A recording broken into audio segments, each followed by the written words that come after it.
Добре, ме разбрах, ма какво толкова имам? Че да не снимаш сама! Няма не снимам.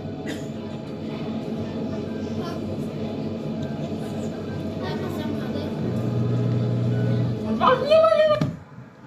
Снимаш ли, ма? Да. Здравейте и добре дошли в най-новия ми влог. Днес ще ви покажа как да влезете във форма за лятото само за 24 часа. Първото нещо, което трябва да направите... Майко, чакай малко, чакай, че ми причерня.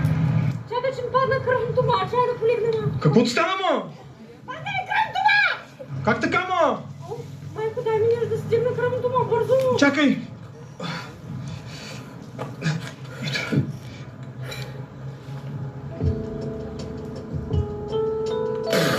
Това, ма! А няма сол да ти тегне малко кръвното, ма. Аз да не съм крава, че да пия мляко, ма! И ти да снимаш там, че нормално ли си, ма? Искаш да умра ли, ма? Точно умираш, ма. Майко, много добре знаеш, че от лактозата на млякото ми са подола корема. Разкарай го това реално тук преди да съм превъртяла. Добре, кой искаш да ти дам, ма? Ей, там в чантата има едно шоколадче за такива спешни случаи. Дай ми го веднага. Той ли, ма? Да. Ето.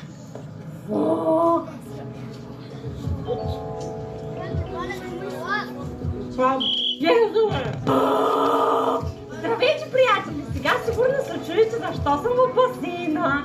Защото до сега плувах 200 метра спринт. Ох, колко съм изморена вече. Движението е най-добрият начин да свалите излишни килограми. Другият начин е от майко не мога. Какво пак стана, ма? Тъпото слънце ме смука от всякъде, ма нямам никаква енергия да говоря, ма. Дай ми оттам от това чантичката с плажното масло и другите работи. Чантичката ти е върху тебе, ма. Ей, къде не ли Ма виждаш? не тази чантичка, ма тъс ми е за друго, ма. Ма, нека се замисля, тя и тъж ще свърши работа. Чакай.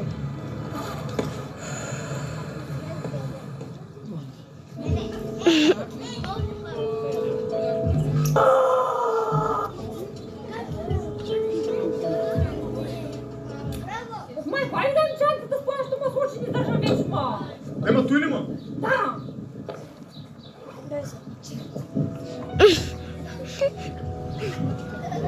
Кирилке, какво е това плажно масло, ма? Какво правиш, ма? Какво си искам, ма? Сметка ли ми държиш, ма? Са наяди, ма. Здравейте, приятели!